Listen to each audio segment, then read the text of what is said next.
So the question is why not, and what do we know about them? So one midrash is, or one teaching as to why them, is that they are the first siblings who have a positive relationship. Now, we don't know why the rabbis think they have a positive relationship, but that's the That's the first thing. One hasn't killed the other. One hasn't killed the other, right? One hasn't been sent out to the forest. Jacob and Esau, right? Not a very good relationship. Sorry, not Jacob and Esau. Cain and Abel, not a good relationship. Isaac and Ishmael, not good, right? Jacob and Esau, not good. Joseph and his brothers, not good, right? So here we finally get a pair of siblings who, at least in the rabbi's eyes, have a good, positive relationship. So that's one of the explanations that's given. The other explanation is the way that they really do parallel the matriarchs is that they were raised outside of the loving, warm embrace of the family, right? Of the the beginnings of our people, right? So Sarah, Rebecca, Rachel, and Leah, they were all raised in Haran. They weren't raised in Abraham's family, right? Sarah definitely, right? But then the others, they were brought in, right, afterwards. So too here with Ephraim and Manasseh, they're raised in Egypt, right? They're foreigners. They're the Ger, as one of their names is, right? Gershom. I was a stranger there. And yet the tradition is that they are able to be taught their tradition and grow up embracing being part of and seeing themselves as part of this family, even though they weren't raised within it. So that's the real parallel between the boys and the four matriarchs, right? So that could be why, right? We want our sons, we want all of our children to be able to grow up and be strong, confident individuals, even if they don't have that support coming from the family. That's one of the explanations that's given. But the other explanation is that right there in the text it says, by you shall Israel invoke blessings, right? And Jacob's laying it out there, right? In the future, when Israel is blessed, or Israel's making blessings, right? They're going to say, God make you like Ephraim and Manasseh, right? So in some ways, this comes first, right? This comes first, and then, so you could say that this comes first, and then the rabbis have to say, oh, so now what blessing do we give to the girls? Sarah, Rebecca, Rachel, and Leah, right? So this was a blessing that occurred. The other was one that the rabbis brought forth. I think so. Yeah, I'd have to see, I'd have to try and find out where that first comes from. Yeah. But yeah, I think that certainly comes later, right? Yeah, I think that's like within the last 50 years or something. Oh no! But they got added into the. Oh yes. In terms of it being in the Amidah, it's a much more recent thing, right? But in terms of a blessing that parents give their children, it's got older roots, and I don't know exactly where, but it would be something to look up and find out. Yeah. Okay. So there we have Ephraim and Manasseh, Joseph's children. Joseph's children. But we also have where we get Moses' children from, and we see where Moses comes from and part of that tribe. So that sort of fills out the whole tribal lineage of the Israelites. It's the 12 sons of Jacob, but minus Levi, and instead of Joseph, his 2 sons go in. So when you see depictions of the 12 tribes, there is no picture of Levi. There's no picture of Joseph. but instead you've got Ephraim and you've got Manasseh, right? It has always fascinated me that the family lore is consistent enough that most people can tell you which they are from. Right. And it's sort of been checked genetically, and it has been found.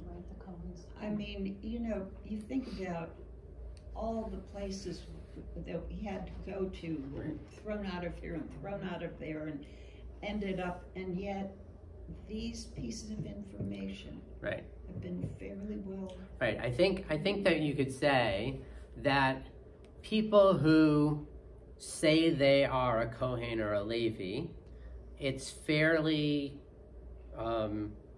certain, right, that they are, right, because it's been passed on. There are probably families where it didn't get passed along and it's dropped off. So you may have people who say that they're Yisrael, or they don't, I don't know, right? That maybe they were, right, a Kohen or a Levi, that didn't get passed along. But I wouldn't think that there's a whole lot of people saying that they are a Kohen or Levi that weren't, right? Because it is such a, like you say, such a part of that family lore. I think I said that there's a little uncertainty that Melissa's brother says that he thinks they're Levi's. And we've sort of been trying to check it through her father and his family. And that's like a line where they just weren't all that involved in Jewish ritual life. So it wasn't something that got talked about much. If you're a regular synagogue goer and you know your father always goes up for the Kohen Aliyah, right, or the Levi Aliyah, then you know, right? But if you're outside of that, then it's not as... and it's not in our DNA. No.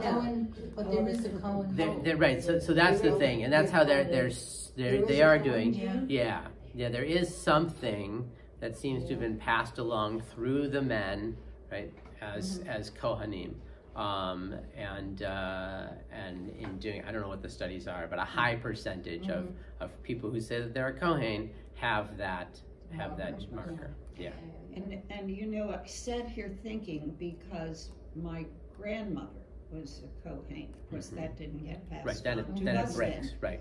And there are certain things that seem to go with the X or Y chromosome. Right. So. Right. Yeah. And then, right. So for a long time, what does that mean to be a Kohen?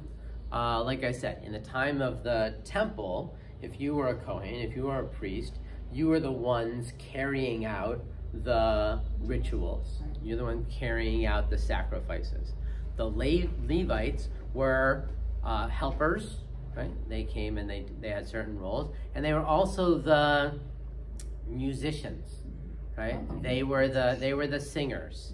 So while there were rituals going on, there were psalms that were being sung, right? There's a whole series of songs, I believe 15 of them, that start with the words Shir HaMalot. We know one from Shabbat, Blessing Adonai, Shir HaMalot. So there's 15 of them in one section of Psalms. And there were 15 steps leading up to the entrance to the temple. And so the Levites, right, on each, right, Shir HaMalot is a song of ascent, right? And they would sing these as they would go up the steps leading into the temple, right? And then there were other psalms that they sang for other things. And there's a lot of words within the psalms that are really like musical notations. They don't have great translations, but there's some sort of teaching them, telling them you sing it louder, you sing it softer, things like that. So the Levites were helpers to the Kohanim, and they were singers, musicians. The Kohanim carried out the sacrifices, and they didn't own land. And so how were they supported? They were supported by people bringing things to the temple, by bringing things of offerings, and those things were in a category called Hekadesh, right? Hekadesh has a similar root. Does anybody hear it? What does it sound like? Chesed. Not chesed. Hekdesh. Hekdesh. Kaddish, right? Kuf Dalet Shin, Kadosh, holy, right? These are things that were made holy, right? Something's, if I'm back at home, right, in southern Israel, and I say, oh, look, you know, this is such wonderful stuff, I really want to share it with the temple, I'm setting it aside, right? Once I've done that, no normal person can partake of it. It's only for the priests. Bring it to the temple, and they either sacrifice it, burn it, or or eat it themselves. They're all different things. But a lot of the sacrifices, let's say they brought a sheep, right? It would be slaughtered. Part of it would be burned, and the other was for the Kohanim to eat. There's some sacrifices where part of it would be burned, and the person who brought it themselves would be able to eat it. But a lot of them were for the Kohanim. And that's how they survived, right? In a lot of other traditions. They certainly we went once to a Buddhist, I was working with a group of teens and we took them to a Buddhist temple and saw where people were bringing offerings to the priests, and that was their lunch, right? They were eating that stuff. So it was a very similar type of a thing. And then family members, like I said before, somebody who's not a Kohen, a woman, not a Kohen, marries a Kohen, now gets, in some ways, Kohen status to be able to eat, because otherwise what would she eat, right? She's got to be able to survive as well.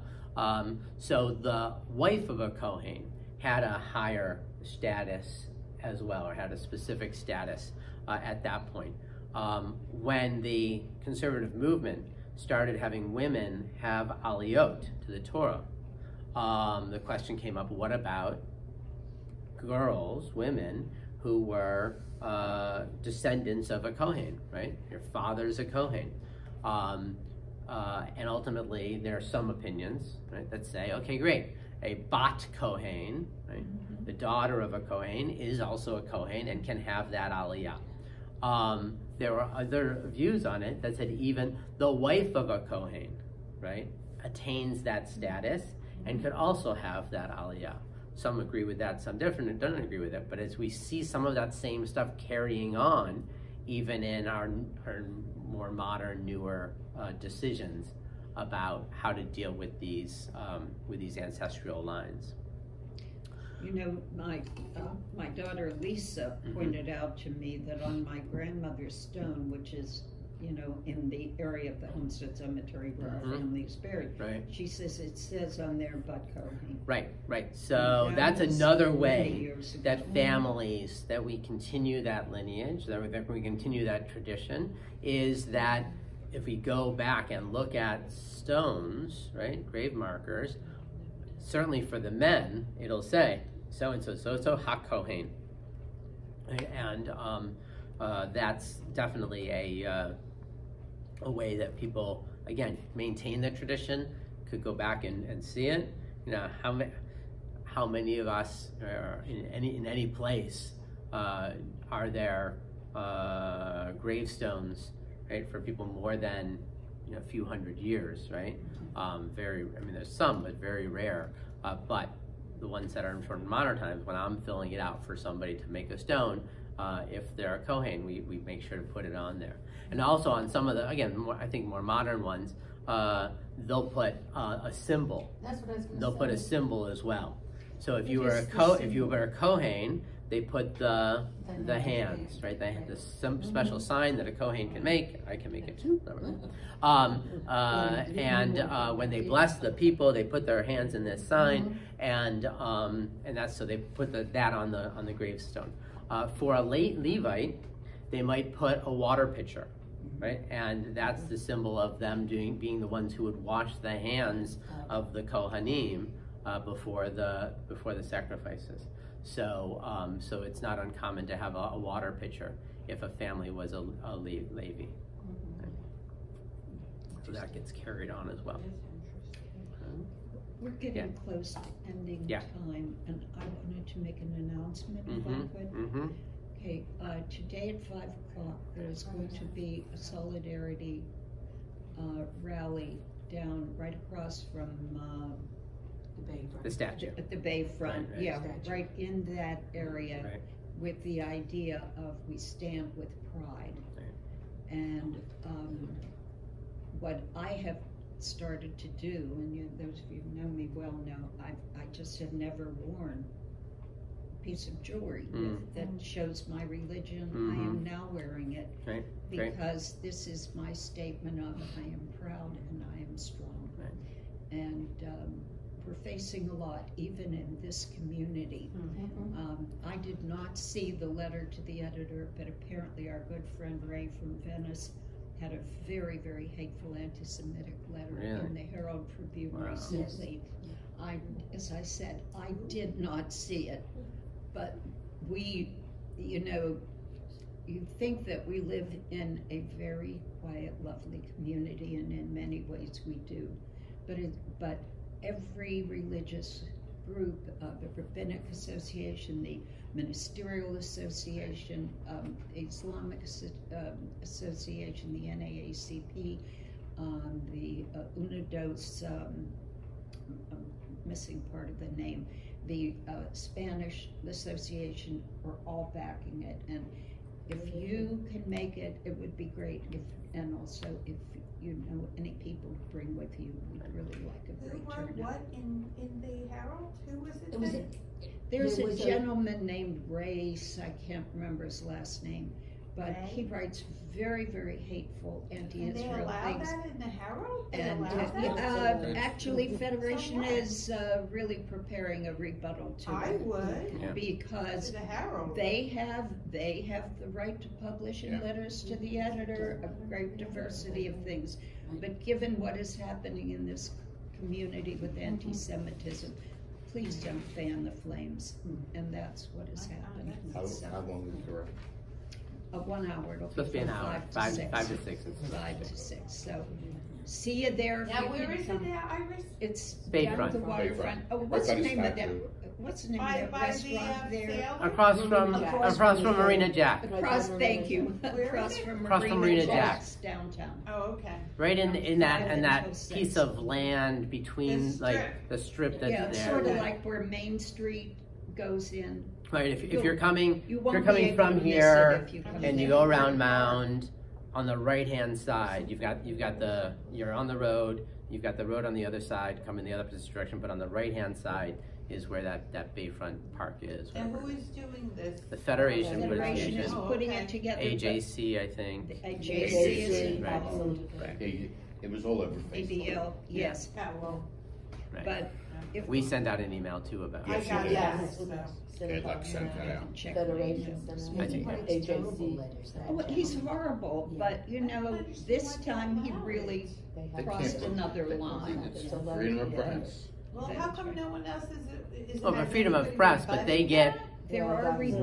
many Yes. letters. They don't print every letter that they No. get. Right. Yeah, So why they would could put decide. that But one? they do print different They views. print, right, and they Yeah. do that, that's what sells papers, let's be honest. Well, but you know what, That's freedom of disgraceful. speech, It's important. it's important, but so is saying hate speech.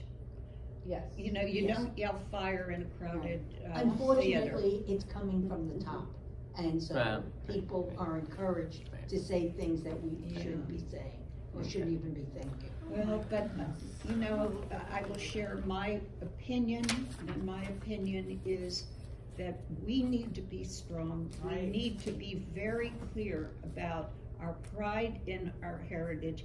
We need to raise our children to have similar pride. Right. That is the strength that we bring, and they're comparing it to the Purim Hanukkah stories that, Hanukkah was, there was might against us and God was with us. Right. That's And right. we will fight. Yeah. Mhm. That's At great. any rate, Thank pardon you. my sermon. That's it. So that really takes us to the end of the family that I wanted to walk us through. From Abraham through now to Joseph, his brothers, and then that next couple generations we see, right? Is it takes 2 generations to get from, or 3 generations to get from Levi through Kohat to Amram to to Moses. And what's interesting, while Aaron's lineage we have, and Aaron, right, the priesthood goes on, Moses' sons will get their names, and we can put them up there at some point. But then it drops, right? It's not, and in some ways this is a question about leadership and right, what do we follow in Judaism, right? It's not about being the son of the leader, and therefore you get a specific position, right? Moses' sons we never hear anything about after they're named.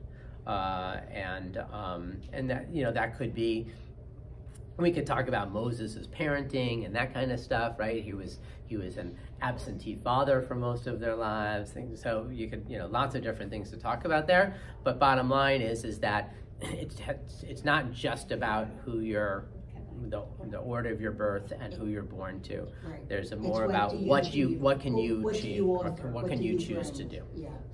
So we will switch topics next time and look at some other things that hopefully will be new to you, or some new bigger ideas than you may have learned in Hebrew school a long time ago. Thank you all. Anybody want to see my grandson?